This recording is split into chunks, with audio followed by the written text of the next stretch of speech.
I'm going to demonstrate something truly freaking profound for you today. This is going to change the way you perceive and play Warhammer 40,000. We're going to learn how to win no matter what, which is a crazy freaking concept. Today, I'm just going to show you that no matter what the dice say, you can win in certain scenarios. So, dice are certainly part of the game. Don't worry about it though, because today I'm going to show you the exact strategy. I'm going to move the models on TTS so you can see exactly what I'm talking about. There will be no confusion. Repeat what I do here and understand that when you follow this thought process and these steps, you can bias the game so dramatically in your favor that it's not even funny. So listen, dice are part of this game, but they can be controlled by your decisions. I heard someone on a YouTube comment the other day, and they said something very interesting to me. They said that it's crazy that people are playing this game competitively because it's a dice game based off of luck. How do you have competition based off of luck? Well, it's because they were fundamentally flawed in their beliefs. This is not a dice game that is just this is not a luck-based game. This is a strategy game that is defined by your decisions that happens to be influenced by dice. It is not a dice game of luck. That is where people get things wrong all the time. This is why the best players win all the tournaments. The best players continuously win the tournaments. It is not because they happen to be luckier at dice. That's just people are just wrong when they say that. Now, you want your opponent, when you play this game, and I just got to get through this, and then I'm going to go straight to TTS and show you exactly how to set this up. You want your opponent to have to pray for perfect dice. And even then, with perfect dice, still be in mad trouble. Strategy will beat luck 99% of the time.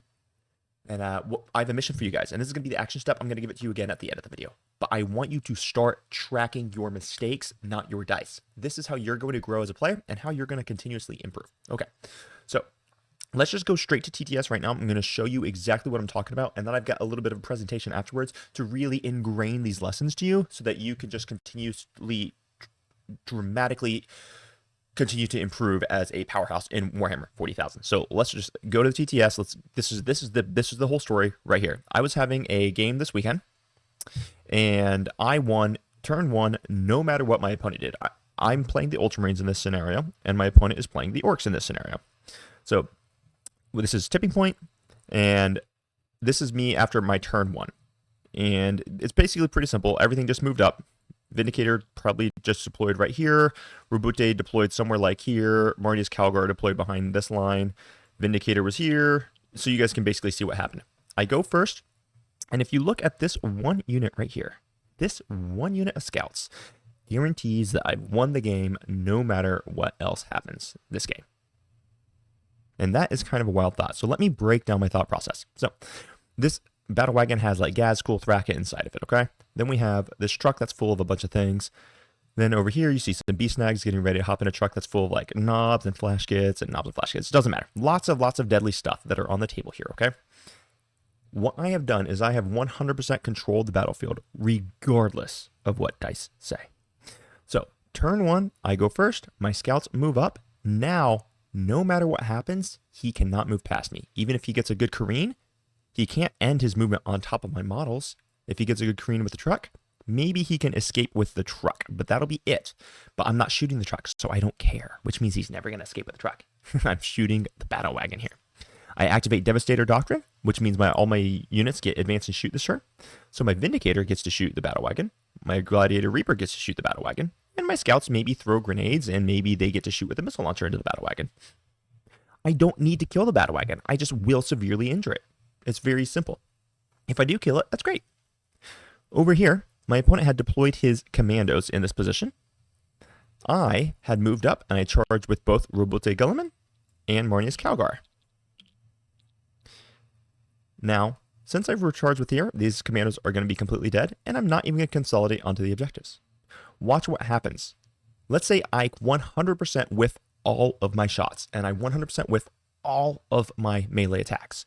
Let's say the Vindicator and the Reaper and the Scouts and everything throws everything, and I do 0 damage in the battle wagon. So let's say it's still at 16 wounds. Well, I still scored containment because this unit moved up. I still scored containment because my Lieutenant with Combi Web. I still scored engage on all fronts because of this unit of Scouts, and I'm still going to score engage on all fronts because of Marnius Calgar. So let me just put that up so you guys can kind of visualize it. Right, so Marnius Calgar's unit is wholly within this table quarter. My scouts are wholly within this table quarter. I get containment from this guy. I get containment from these guys. Now I'm guaranteed to score 10 points on secondaries. Turn 1. Not bad. I already get my bonus CP because Marnius Calgar starts on the board. Guilliman and Marnius should 100% in any sane world just completely eliminate this unit of commandos. But let's say that I whiff every single attack and every single wound roll, and the commandos hit back really hard, and let's say they kill this much, and they take half the wounds off of Roboto Guilliman, or even more than half the wounds off of Guilliman. It makes no freaking difference in the world because my opponent can't move past the scouts in his turn 1. He has 0 ability to move past the scouts in turn 1. He has 0 ability to get to this squad before I do kill his commandos, because Guilliman would fight first in this turn, and he would of course wipe the squads. He would have to declare the Wa to advance in charge with these beast snaggers if he wants to reach Marnius' squad, which means he uses his Wa on turn 1, and then I just basically auto win the game. There's no way he can ever safely hold this objective. There's no way he can ever get here without having to deal with my fight's first unit of Blade Guard.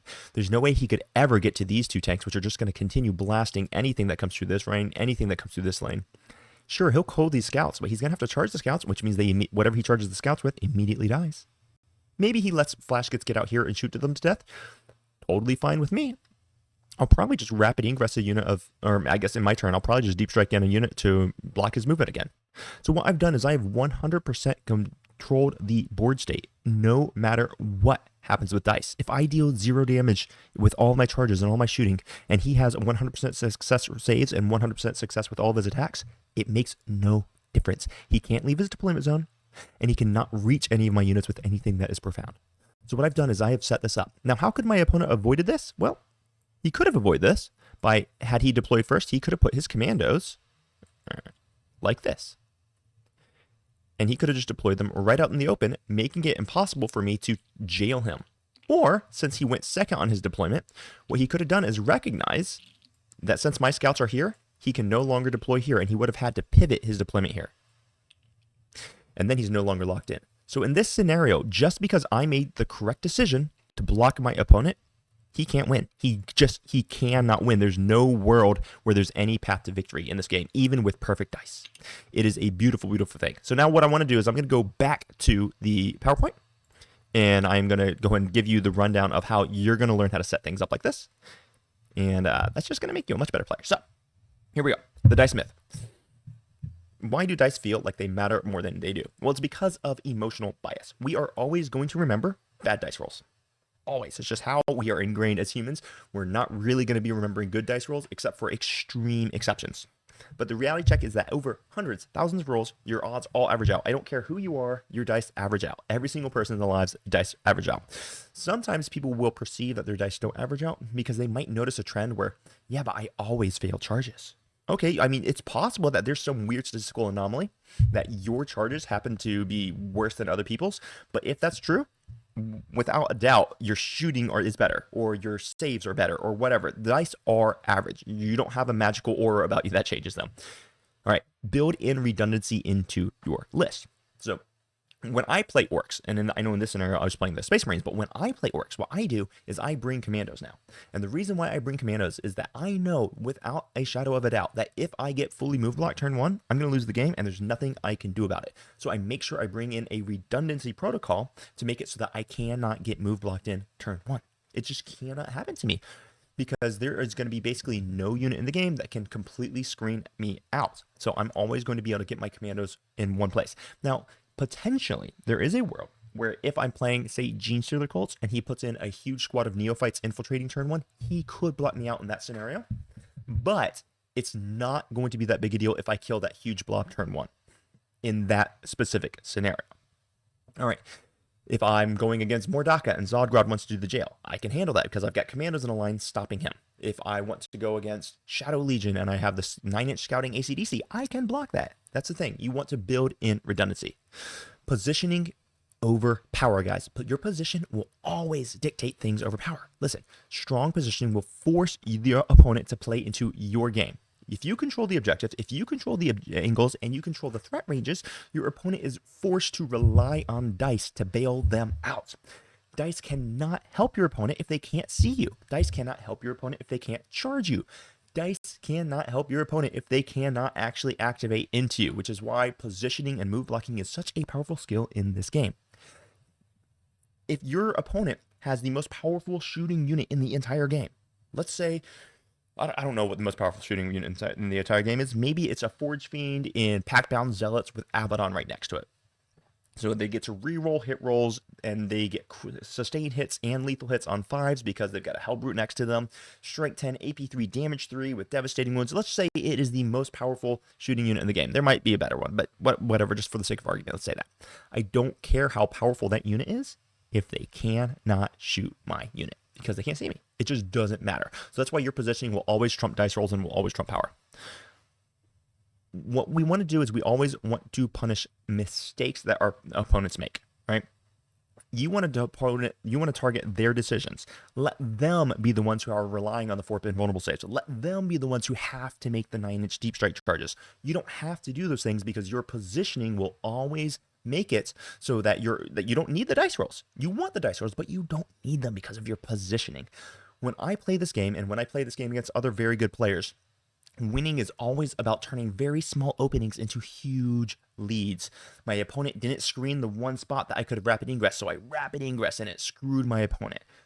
Things like that. This is what you need to look at. You need to look at turning small openings into really big leads. And then the last thing that I really want to talk about today is I want to talk about mental toughness and tilt control.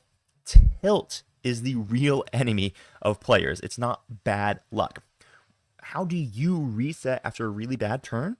Or like your opponent just has hot dice? Do you give up? Do you melt down? This is unfair. Oh, I can't win because the dice are against me. It's just not true. It is not true. Now, I am not saying that there is not 1 out of 1,000 games that you might play where dice can determine outcomes. There is going to be 1 out of 1,000 games you play where dice can determine outcomes. I do recognize that. But you know what? If you lose 1 out of 1,000 games because of dice, it's not a luck game. It's just not a luck game anymore. It is a skill strategy game. And occasionally, one thing can swing. When bad dice swing, what you need to do is you need to figure out how do you recover. So let's say I have a unit and I really think that my Stern Guard veterans with full hit rerolls and full wound rerolls should kill this transport, but it doesn't. Well, luckily I've got another unit right next to it that can now throw grenades. Boom, and now the transport's dead, and then I can charge with whatever to kill the guys that are on the inside.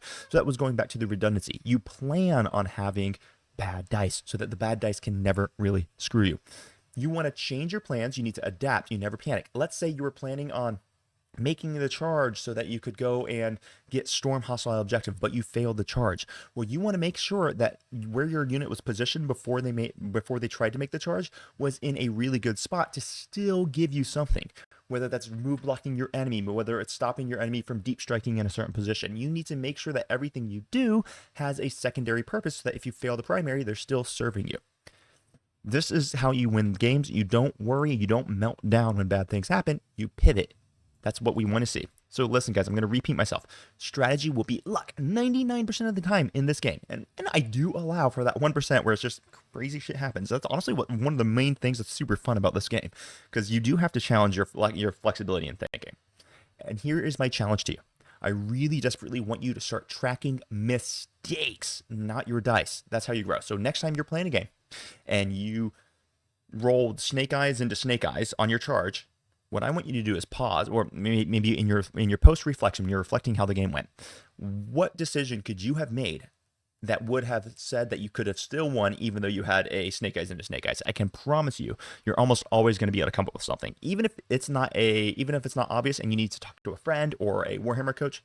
And if you want coaching services, you can book me down below at my coffee link. Link is in the description.